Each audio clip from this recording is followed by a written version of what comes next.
जब सभा में खड़ी हुई है द्रौपदी, पांचों पति बैठे हुए हैं। महाराज एक बात और बता दें, द्रौपदी के 5 पति जो थे, ये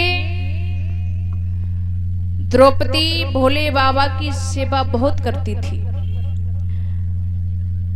और द्रौपदी ने मन में विचार किया था कि जो हमारा पति हो वो बहुत सुंदर हो, गुणवान भी हो, नीति पर चलने वाला भी हो, पैसे वाला भी हो, देखने में अच्छा हो।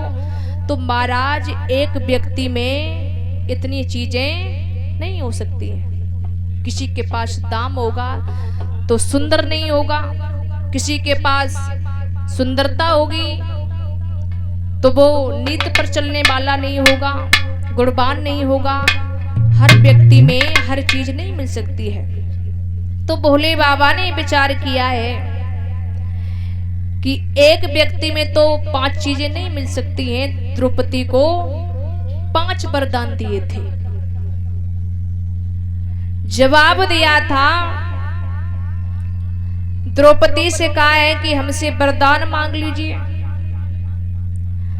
तो द्रौपदी ने जवाब दिया है, प्रभु मुझे वरदान देना चाहते हो तो हमारा पति जो है वो बहुत सुंदर होना चाहिए और गुणवान भी होना चाहिए, नीति पर चलने वाला भी हो और शील स्वभाव का भी हो।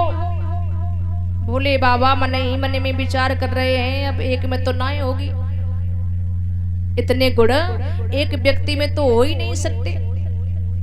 उसी समय आज भोले बाबा ने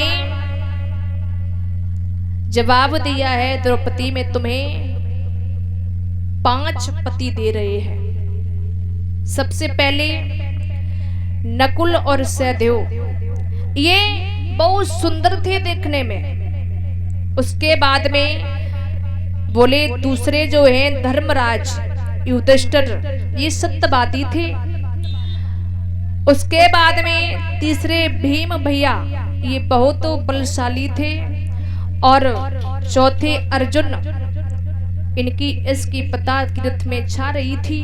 उसके बाद में जवाब दिया है धर्मराज, ये ना तो किसी की बुराई करते हैं, धर्म पर चलने वाले हैं। जब 5 पति हुए हैं द्रौपदी के, और द्रौपदी जो थी महाराज ये कोई साधारण स्त्री नहीं थी।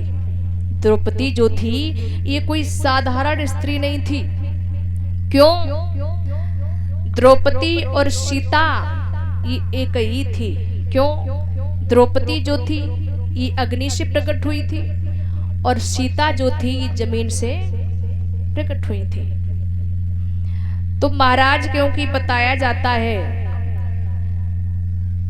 5 स्त्रियां ऐसी हैं कि इन्हें स्मरण करने से हमारे घर में कभी कष्ट नहीं आते हैं। पहली स्त्री है मंदोदरी, तारा, द्रौपदी और अहिल्या। क्योंकि अहिल्या जो थी, मंदोदरी जो थी, ये भी कोई साधारण स्त्री नहीं थी।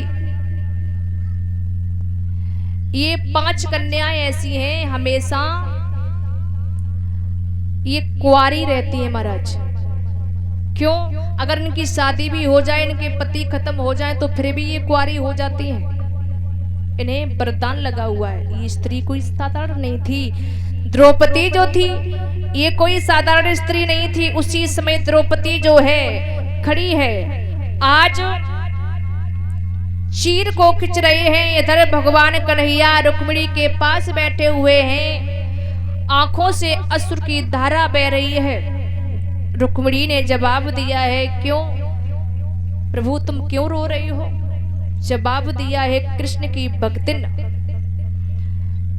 भगवान को नहीं बुला रही है, मेरा नाम भी नहीं ले रही है, अपने पति के ऊपर टिकी हुई है कि हमारे पति हमारी लाज बचा लें आकर के। लेकिन अगर वो लाज ही बचाना चाहते तो दाव पर नहीं लगाते।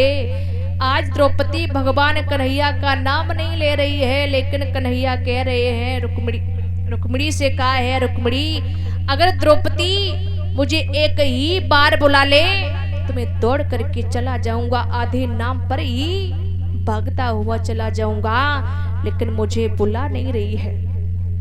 उसी समय आज द्रौपदी जो है कहने लगी है कि हे प्रभु अब तो मेरा कोई नहीं है, दोनों हाथ ऊपर किए हैं और एक बात कही है, जब मैं मांस के गर्भ से पैदा हुई थी तो निर्वस्त्र होकर के आई थी, अगर निर्वस्त्र भी हो जाऊंगी तो हमारा कुछ नहीं बिगड़ेगा, लेकिन कन्हैया तुझे दुनिया थूकेगी कि एक कृष्ण की भक्तिन होकर के भी कन्हैया ने लाज नहीं बचा पाई। बोले उसी समय जब ये कहा है तो श्याम सुंदर नंगे पैर नहीं धाये,